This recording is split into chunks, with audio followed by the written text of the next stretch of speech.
उत्तर प्रदेश के सिरमौर योगी आदित्यनाथ जब बोलते हैं तो विपक्ष के होश फाख्ता हो जाते हैं। सीएम योगी उन जख्मों पर हाथ रखते हैं जो सालों साल से विपक्ष के सीने में किसी फांस की तरह चुभ रहे हैं। सीएम योगी आज मिशन यूपी में थे।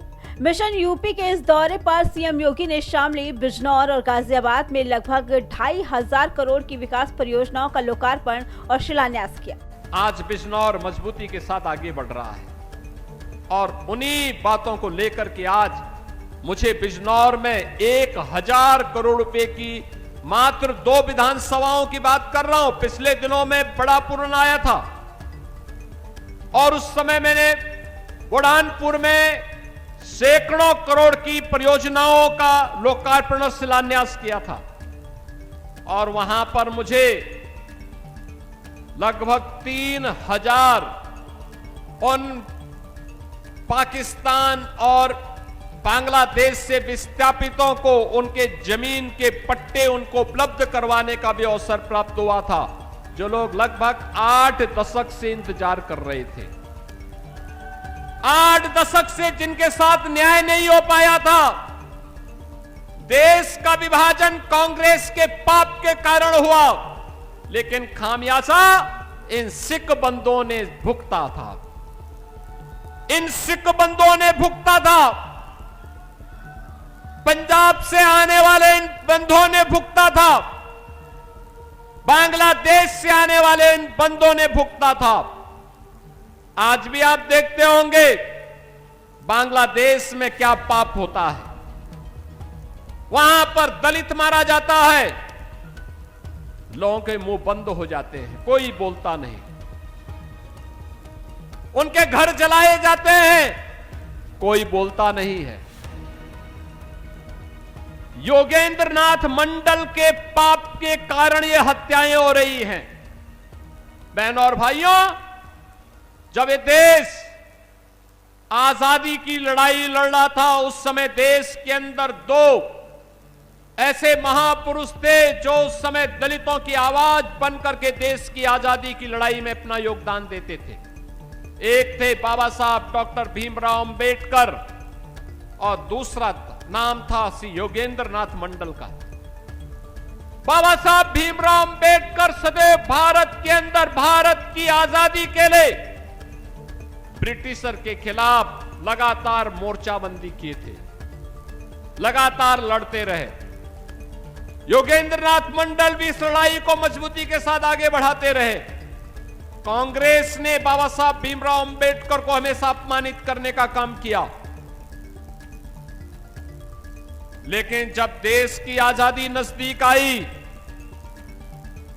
बाबा साहब भीमराव अंबेडकर मजबूती के साथ देश की आजादी की लड़ाई से जुड़े रहे। लेकिन योगेंद्र नाथ मंडल मुस्लिम लीग के बहकावे में आ गए। यह देश आजाद होता है, बाबा साहब भीमराव अंबेडकर भारत के न्याय और कानून मंत्री बनते हैं। योगेंद्र नाथ मंडल पाकिस्तान चले जाते हैं, वे पाकिस्तान के कानून मंत्री बनते हैं। परिणाम क्या? देश का विभाजन होता है। विभाजन के बाद भी हिंदुओं का कत्लेआम नहीं रुकता है। योगेंद्र नाथ मंडल पाकिस्तान के प्रधानमंत्री से कहते हैं कि ये कत्लेआम रुकना चाहिए, तो वहां के प्रधानमंत्री ने कहा कि हम नहीं रोक सकते क्योंकि हमने तो इस्लामिक स्टेट के रूप में पाकिस्तान को मान्यता दी है।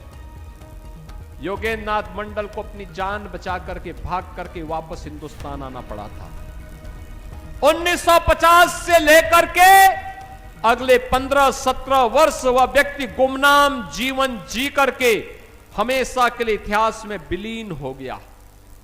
बाबा साहब भीमराव अंबेडकर, जिन्होंने देश के वंचितों के लिए, दलितों के लिए, पिछड़ों की लड़ाई को लेकर के लड़ाई लड़ते रहे, आज भारत के अंदर, दुनिया के अंदर वंचितों और दलितों के मसीहा के रूप में सारे समाज के लिए पूज्य हो गए।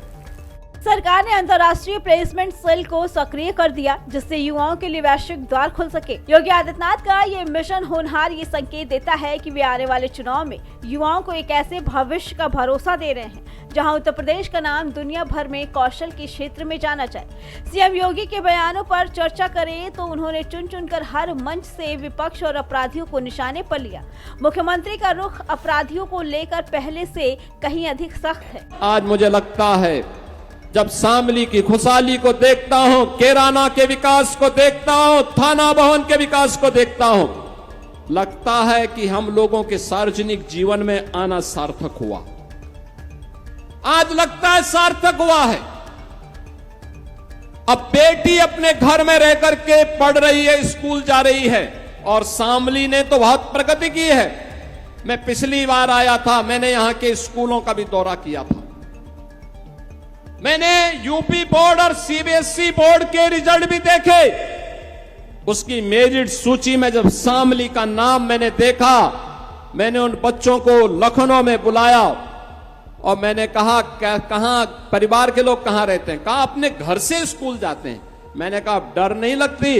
कहा नहीं, अब तो डबल इंजन की सरकार है, अपराधी जानता है अगर उसने कुछ भी हिमाकत की तो जेल या जहन्नुम में से दूसरी जगह तीसरी मिलने वाली नहीं है।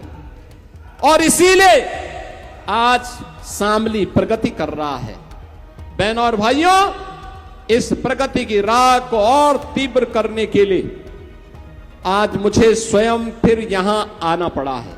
मैं अभी आया हूं, देखो ना, कैराना में मैंने कहा था हम पीएसी की एक बटालियन देंगे। कितना भव्य बटालियन बन रही है यहां पे। याद करिए, अब नौकरी निकलती है यूपी के अंदर।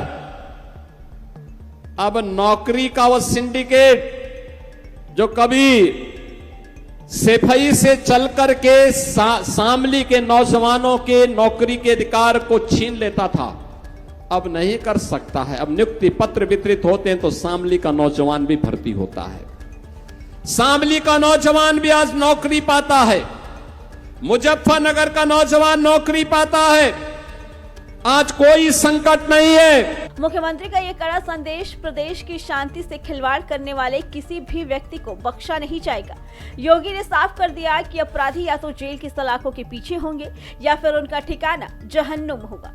यूपी में तीसरी कोई जगह नहीं बची है। ये कठोर नीति उनकी 2027 की छवि का सबसे बड़ा आधार है। योगी आदित्यनाथ यही नहीं रुके, उन्होंने विपक्ष को कई मुद्दों पर आड़े हाथों लिया।